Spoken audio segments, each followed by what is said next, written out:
VIP के मुखिया मुकेश सहनी के लिए राजनीति का राहु काल शुरू हो गया है। लेकिन इस शुरुआत की नींव पहले ही पड़ चुकी थी। ऐसा नहीं था कि जो कुछ हुआ उसके पीछे कोई प्लानिंग नहीं थी, उसके पीछे एक प्लानिंग थी। लेकिन प्लानिंग किसकी थी ये समझना बहुत जरूरी है। टाइम एट पर आज हम आपको बता रहे हैं वीआईपी ऑपरेशन वीआईपी की इनसाइड स्टोरी।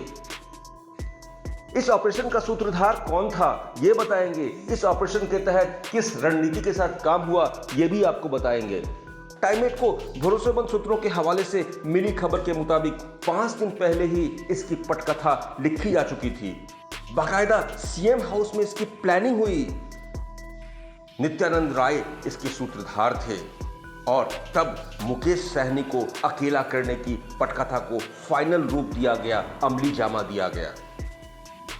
वीआईपी के तीनों विधायक जिस तरीके से बीजेपी के पाले में चले गए ये अनायास नहीं है।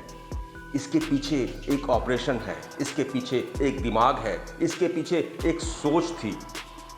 दरअसल बीते 6 महीने से भाजपा और वीआईपी सुप्रीमो मुकेश सहनी के बीच खींचतान चल रही थी।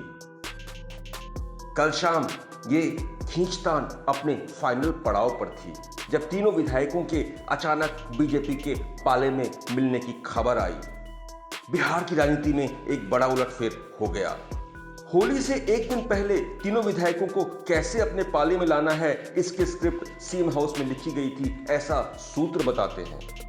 ये दावा करते हैं कि सहनी की हरकतों पर भारतीय जनता पार्टी आलाकमान की पैनी नजर थी। दिल्ली से लेकर राज्य आलाकमान तक इस पर निगाह रखे हुआ था। तीनों विधायकों को कैसे पाले में लाना है इसके लिए पहले मुख्यमंत्री नीतीश कुमार को भरोसे में लिया गया और भरोसे में लेने के लिए खुद केंद्रीय गृह राज्य मंत्री नित्यानंद राय नीतीश कुमार के यहां पहुंचे। और इसी प्लानिंग का नतीजा है कि अब जेडीयू और बीजेपी को मिलाकर बहुमत के आंकड़े 122 हो गए हैं। हाल के दिनों में हालांकि मुकेश सहनी लगातार नीतीश कुमार का भरोसा जीतने की कवायद में थे, वो उनकी तारीफ करते थे और बीजेपी की आलोचना। इसलिए जरूरी था कि ऐसी किसी भी प्लानिंग में मुख्यमंत्री नीतीश कुमार को भी साझीदार बनाया जाए।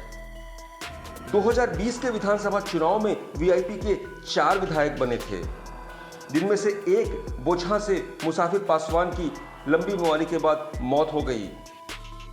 इसके बाद वीआईपी के बचे 3 विधायक।